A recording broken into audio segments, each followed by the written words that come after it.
Is God simple for us to understand? Or does his greatness make him too complex? He created the earth, the heavens, the countless stars you see, billions upon billions of creations, each individually unique. How old is he? Billions of years? Older? Or is he timeless? A being that knows the past, present, and future, capable of living in different dimensions and comprehending things we are completely clueless about. As the Lord said through his prophet Isaiah, "For my thoughts are not your thoughts, neither are your ways my ways, saith the Lord. For as the heavens are higher than the earth, so are my ways higher than your ways, and my thoughts than your thoughts." As a mere mortal with limited time and understanding, can you even begin to understand him? Is it even achievable? The vast disparity between our state and his can make it very difficult to comprehend him. Our perception of life is very finite, limited. We are only capable of seeing one piece of a very large puzzle. Whereas he knows all things, he can see the entire puzzle and all its pieces. When we perceive life has recompensed us unfairly despite our virtuous efforts, it can cause us to exclaim, "Why, God?" Many in today's time would claim, "You cannot know God," or even that he exists, that he doesn't speak to you. People who claim such things have never read the prophetic writings of the past, or if they have never practiced its teachings to cultivate their spiritual capacity. I believe that for the most part, God is very simple to understand.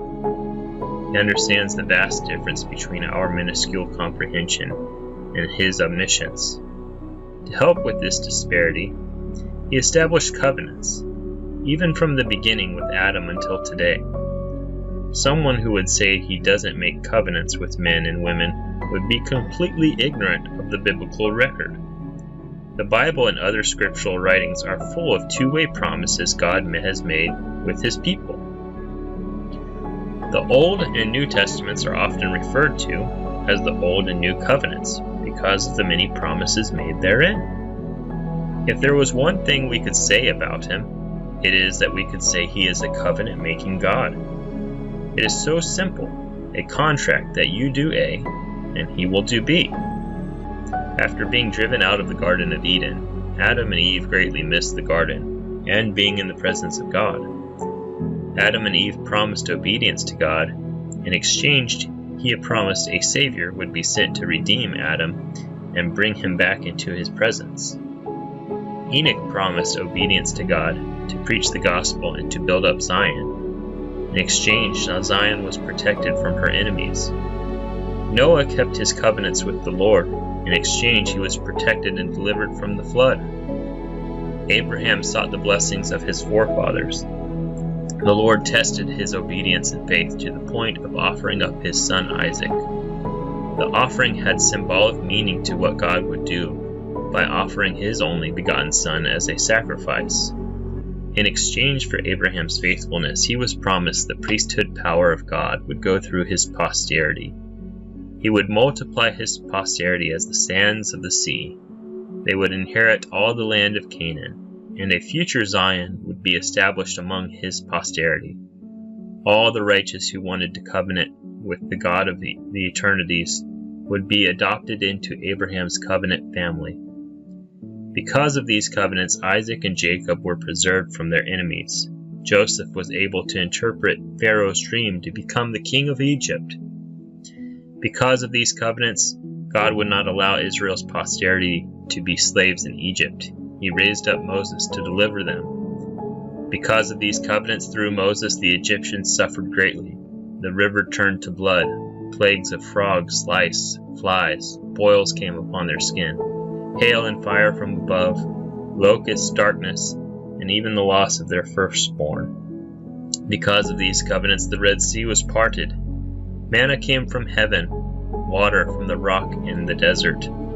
The extinction of the giant sons of Anak, the falling of the walls of Jericho. When they did not keep the covenants, they wandered in the desert for 40 years.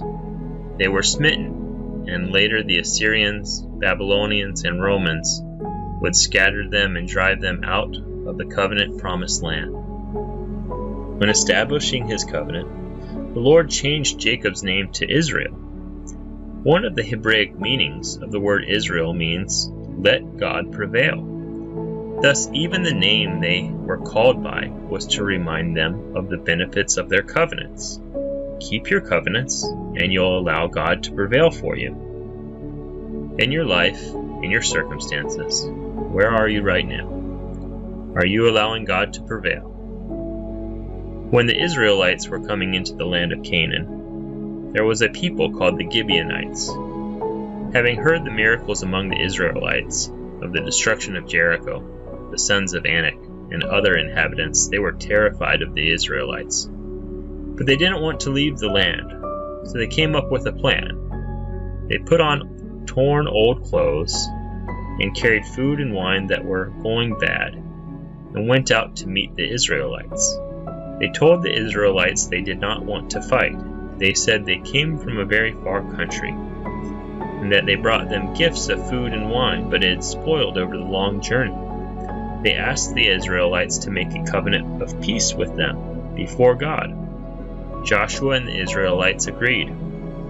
Afterwards, 3 days' journey, the Israelites came across the capital, Gibeonite city. Joshua asked the Gibeonites why they were deceitful. The Gibeonites explained that they were scared and did not want to leave the land. Joshua explains that because of their deceitfulness, the Lord would curse them to be servants to Israel. And they did become very dependent on the Israelites, since the other inhabitants wanted to destroy the Gibeonites for making peace with Israel.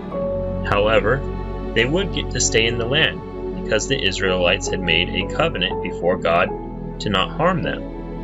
Even though the Gibeonites were not upfront and honest from the beginning, the Israelites did not rationalize the promise as being void. Just because some of the circumstances had changed, they didn't believe they were exempt from their covenant. The Israelites knew a covenant meant everything. Your word before God was your bond. We can't be perfect before the Lord. He knows that.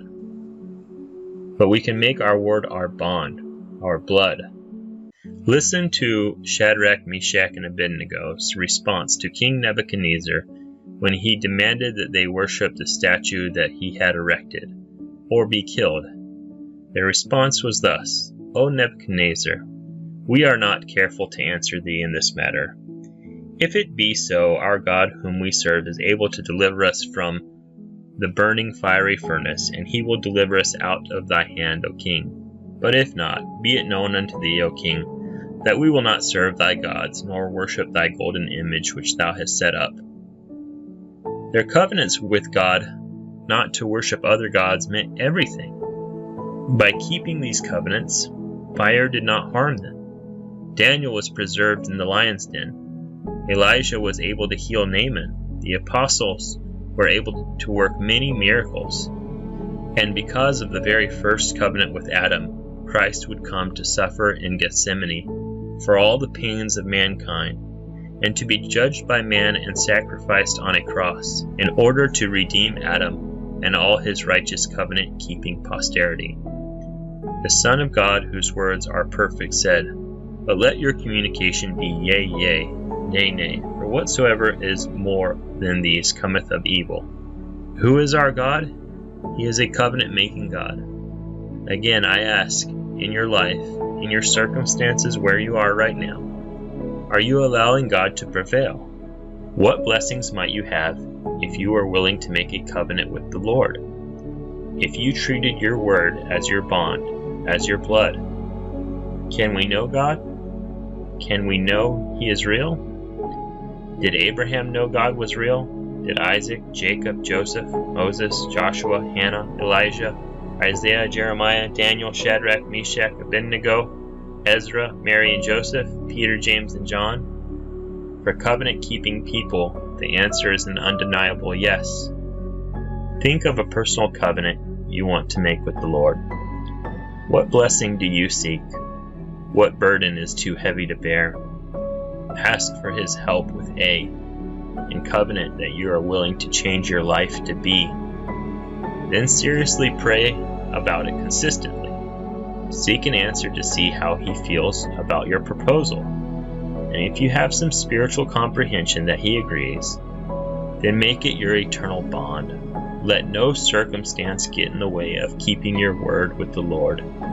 Then and only then can you be called by the name of Israel, and will you let God prevail for you.